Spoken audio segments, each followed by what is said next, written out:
Bonjour et bienvenue au webinaire « La diversification des achats locaux à forte valeur sociétale » avec Leila Brett. Leila est une spécialiste en social business et ancrage territorial, et ce, depuis plus de 10 ans. Elle compte à son actif plus de 1000 entreprises accompagnées et 1500 emplois créés. Son impact sur la société est en moyenne de 15% de CA en plus. Leila Brett nous parlera aujourd'hui des difficultés que les acheteurs peuvent rencontrer. On parlera des problèmes de sourcing, des achats, de confiance et du temps nécessaire. Mais ne vous inquiétez pas, on parlera aussi des solutions. Restez jusqu'à la fin comme d'habitude, nous ouvrons une discussion libre juste après le webinaire Google Meet.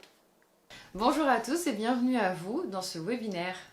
Après le webinaire, tous ceux qui ont envie de partager leurs problématiques concrètes qu'ils ont à régler très prochainement, vous pouvez nous rejoindre dans une room pour qu'on puisse en discuter et vous donner un maximum d'éléments pour y répondre. On va aborder directement la problématique que tout le monde rencontre, et plus particulièrement les acheteurs, en essayant de sourcer des entreprises locales. Tu peux nous en dire un peu plus, Leila ? La problématique du temps pour un acheteur, c'est qu'il y a le premier temps qui est comprendre c'est quoi cet écosystème et comment bien l'appréhender. Donc c'est un temps qu'il faut prendre et qui peut être court. Ensuite, le deuxième temps, le plus long, c'est d'être reconnu, qu'on fasse confiance, et pour faire confiance, il faut aider les autres. Donc c'est ça le temps qui est le plus long.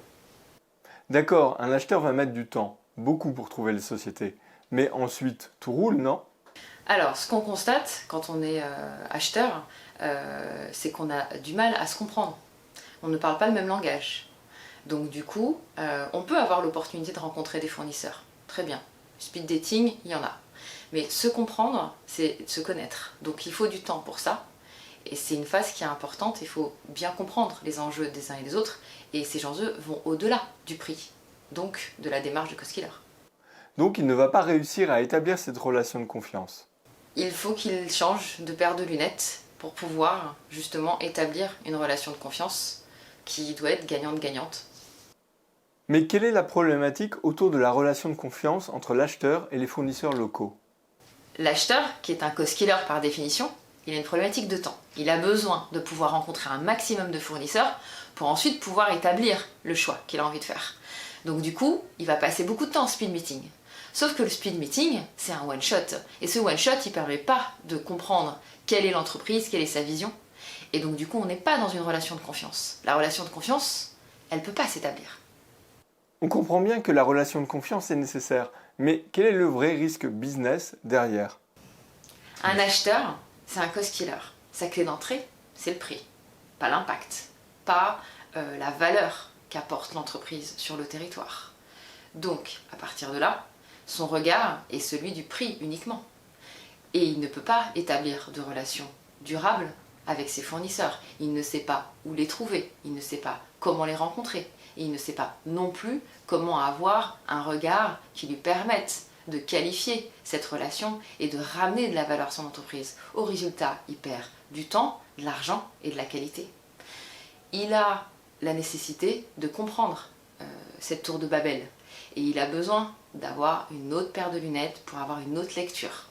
On a bien vu les différents problèmes qui sont connaissance du territoire, confiance et le temps nécessaire. Quel est ton accompagnement sur ces sujets, Leila ? Je suis là pour vous aider et faciliter les choses pour vous. Je vais vous aider à identifier les fournisseurs à impact. Je vais vous aider à les qualifier. Tout ça pour développer une relation de confiance qui vous fasse gagner de l'argent et du temps. Si tu parles aussi bien de ces sujets, c'est parce que tu les as rencontrés sur ces dernières années d'accompagnement. Et pour éviter que d'autres perdent du temps et se trompent, tu as créé une formation. Tu peux nous en parler un peu ? On a vu quelles étaient les différentes problématiques pour un acheteur et que le centre de la problématique, c'était établir une relation de confiance. Ma formation, qui s'appelle « Tirer profit de la diversité des fournisseurs », a pour objectif justement de vous y accompagner. La première étape, c'est les croyances, évidemment. Ensuite, on ira comprendre de quoi on parle, quel est le contexte. Ensuite, parce que vous êtes des acheteurs qui sont pratico-pratiques, on va faire des ateliers.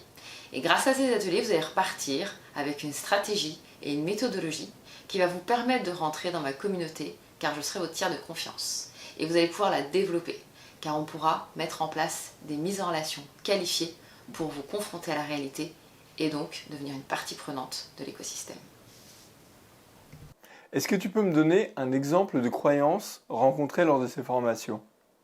Alors, l'une des croyances qui revient, c'est je ne peux faire de la diversité des achats qu'avec le marché protégé, c'est-à-dire tout ce qui est lié à l'handicap. Ça, c'est l'une des croyances qui revient assez souvent. Une autre, peut-être ? Alors, l'une des autres croyances, c'est de se dire que, par exemple, un fournisseur de l'économie sociale et solidaire ne peut proposer que des solutions liées aux espaces verts. La formation est très pragmatique et se fait sous la forme d'ateliers. Mais pourquoi avoir choisi cette forme ? Alors, l'idée de faire des ateliers, c'est de pouvoir être dans le concret de la réalité des besoins de chacun. Donc, pour pouvoir apprendre quelque chose, le mieux, c'est de le faire sur sa réalité opérationnelle. Ça veut dire que tu es là durant les ateliers et que tu vas répondre aux questions et qu'ils vont faire plus que t'écouter ? Tout à fait. L'idée, c'est de partir du besoin, qui est j'ai besoin de trouver des fournisseurs de telle famille pour tel territoire. Et à partir de là, on va dérouler la méthode pour voir comment est-ce qu'on arrive à identifier des entrepreneurs qui correspondent aux besoins. Les ateliers se font sur des cas pratiques ou des cas imaginés ? Alors, les ateliers se font sur des cas concrets qui sont les cas de l'actualité opérationnelle en fait, de chaque acheteur. Chacun vient avec voilà mes prochains objectifs dans les 3 ou 6 prochains mois et j'ai ce cas concret à traiter, comment je m'y prends. Concrètement, on repart avec quoi de ces ateliers ? Une fois la formation terminée, on a une méthodologie et une stratégie pour pouvoir reprendre son quotidien et travailler sur son activité opérationnelle. D'accord, mais j'ai aussi cru comprendre que si l'on regardait ton écosystème durant cette formation, est-ce que l'on peut aussi repartir avec ta carte de visite ? Eh bien, effectivement, on repart avec une méthodologie, avec une stratégie, et on repart surtout avec ma carte de visite, parce que du coup, on intègre ma communauté, et on peut donc commencer à développer cette relation de confiance grâce à tout ce qu'on pourra échanger, que ce soit les événements, les partages de bonnes pratiques, pour justement grandir et devenir une partie prenante de l'écosystème. Est-ce que tu gères l'accompagnement après cette formation ? Évidemment, puisque je parle depuis le début de développer le lien de confiance pour avoir des relations durables, donc évidemment, ensuite, on est dans une communauté où on peut partager, je suis là pour accompagner, pour identifier des opportunités, je suis là pour partager les bonnes pratiques, j'invite aussi aux événements, puisque j'organise par exemple un petit déjeuner tous les mois, et on est vraiment là pour se soutenir, parce que chaque personne est une partie prenante de l'écosystème. Est-ce que mes problématiques d'identification des ressources sur le territoire vont être résolues au bout de ces 2 jours ? Oui, en tout cas, vous comprendrez comment y réfléchir, et après, il n'y a que la pratique qui nous permet de nous améliorer, et je serai là pour accompagner. On a parlé de meilleure notation extra-financière. Est-ce que tu peux m'en dire un peu plus ? Alors, la notation extra-financière, c'est au-delà des éléments financiers, c'est l'impact sociétal et environnemental, et ça devient un élément clé pour les actionnaires parce que c'est un élément clé pour les clients finaux. Donc c'est important pour une entreprise qui se transforme de pouvoir justement valoriser tout son impact pour être mieux reconnu dans sa position de leader sur son marché. Aujourd'hui, je vais avoir des appels d'offres d'entreprise et je dois obligatoirement inclure un pan RSE. Alors, ce qu'on peut faire, c'est justement améliorer la réponse aux appels d'offres avec une meilleure connaissance de la diversité des fournisseurs. Donc on peut aller chercher ce fameux impact pour se différencier et apporter l'innovation dans sa réponse et donc gagner en points au dépouillement de l'appel d'offres. À la fin de la formation, nous avons une rencontre entre les fournisseurs et les acheteurs. Comment se passe cet échange ?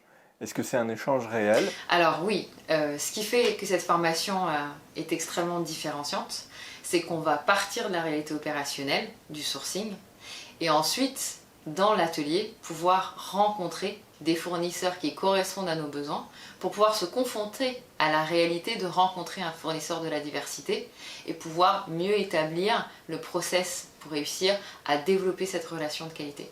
Alors maintenant, on va parler un petit peu de KPI. Est-ce que tu as la capacité à nous accompagner sur l'ensemble du territoire français ? Oui, j'ai la capacité d'accompagner sur l'ensemble du territoire français pour accompagner justement la diversité des fournisseurs. Combien as-tu de contacts dans ton annuaire ?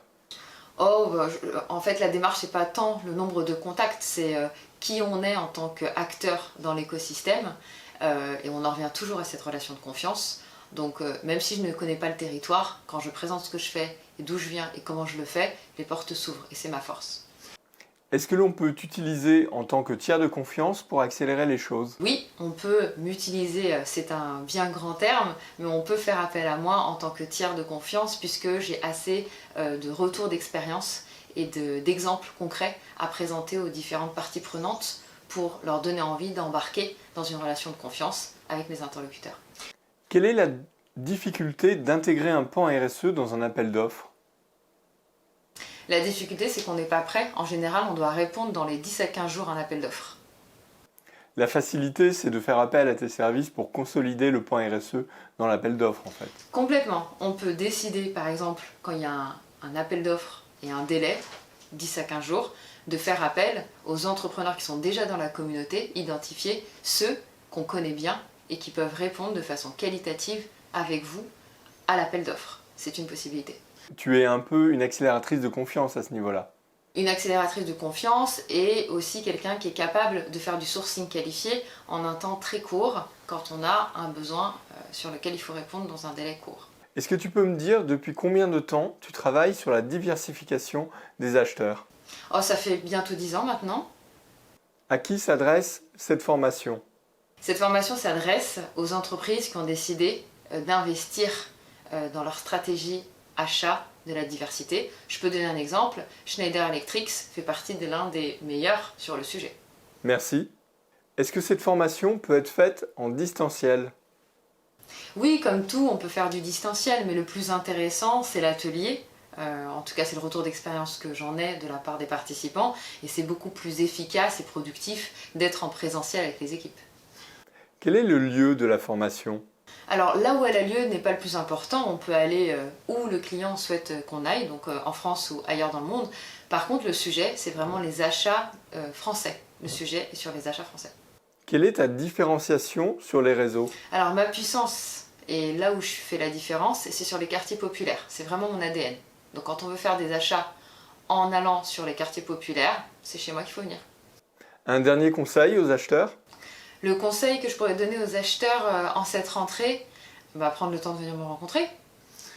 Comment te contacter? Sur ma page LinkedIn, il y a mes coordonnées et on peut prendre rendez-vous d'une demi-heure tous les vendredis. Où peut-on voir le détail de la formation? On peut la voir sur le LinkedIn, elle est mise à disposition. Elle peut rentrer dans le cadre des formations qui sont subventionnées. Merci à tous d'avoir assisté à ce webinaire. Maintenant, Leila vous retrouve dans la room pour discuter ensemble de vos problèmes et c'est là où vous pouvez poser toutes les questions. J'invite toutes les personnes qui ont envie de poursuivre l'échange maintenant que le webinaire est terminé de nous rejoindre. L'adresse s'affiche en bas de votre écran. A tout de suite. On va laisser encore quelques minutes, le temps que les personnes puissent saisir le lien et se connecter sur la room. Le replay sera disponible dans votre boîte mail d'ici 4 ou 5 heures. Eh bien, je vous remercie et bonne soirée à tous.